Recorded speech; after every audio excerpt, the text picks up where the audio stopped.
కాదు. ప్రపంచంలో అన్నిటికంటే అతిపెద్ద పాపం స్త్రీని గౌరవించకపోవటం, స్త్రీ యొక్క గౌరవానికి భంగం కలిగించడం. ఎందుకంటే ఈ అపరాధం కేవలం స్త్రీ యొక్క శరీరానికే కాదు, తన మనసు, తన ఆత్మ మీద కూడా ప్రభావం చూపుతుంది. ఇక్కడ ఇప్పుడు ప్రశ్న ఏమొస్తుంది అంటే, ఇలా తప్పు చేసిన వారికి ఎలాంటి దండన విధించాలి అని. కొందరంటారు తన శరీరాన్ని బాధించండి అని, ఇంకొందరంటారు తనని చంపేయండి అని. కానీ ఈ అపరాధానికి దండన విధించే ముందు అసలైన అపరాధి ఎవరు అనేది గుర్తించాల్సి ఉంటుంది. మీరంటారు సులభమైన విషయమే అయితే అని. అదే పురుషుడు ఎవరైతే తన గౌరవాన్ని పాడు చేశాడో. ఏంటి ఇదంతా నిజమే అంటారా మీరు? మిమ్మల్ని మీరు అవమానపరచుకోవటానికి, మిమ్మల్ని మీరు అగౌరవపరచుకోవటానికి అప్పుడప్పుడు స్వయంగా తనే కారణం కావచ్చు కదా.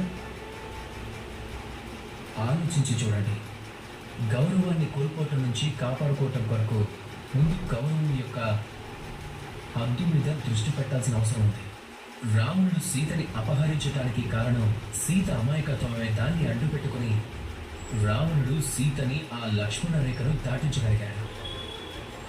కానీ అశోకవనంలో అదే రావణుడు సీతని కనీసం ముట్టుకోలేకపోయాడు కూడా. ఎందుకు అంటే రావణుడికి సీతకి మధ్య సీత ఆత్మాభిమానం అనే హద్దుని ఏర్పరచుకుంది. జీవితంలో వద్దు అనటం నేర్చుకోండి. ఎవరైనా మీ గౌరవాన్ని హద్దుని దాటుతూ ఉంటే వారిని అక్కడే ఆపటం నేర్చుకోండి.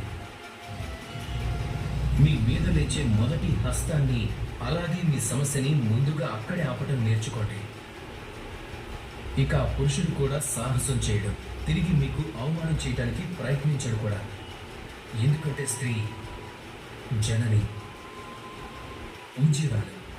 మిమ్మల్ని మీరు బలహీనులుగా భావించకండి. మీ సమస్యని మీరే ఎదుర్కోండి. రాధాకృష్ణ.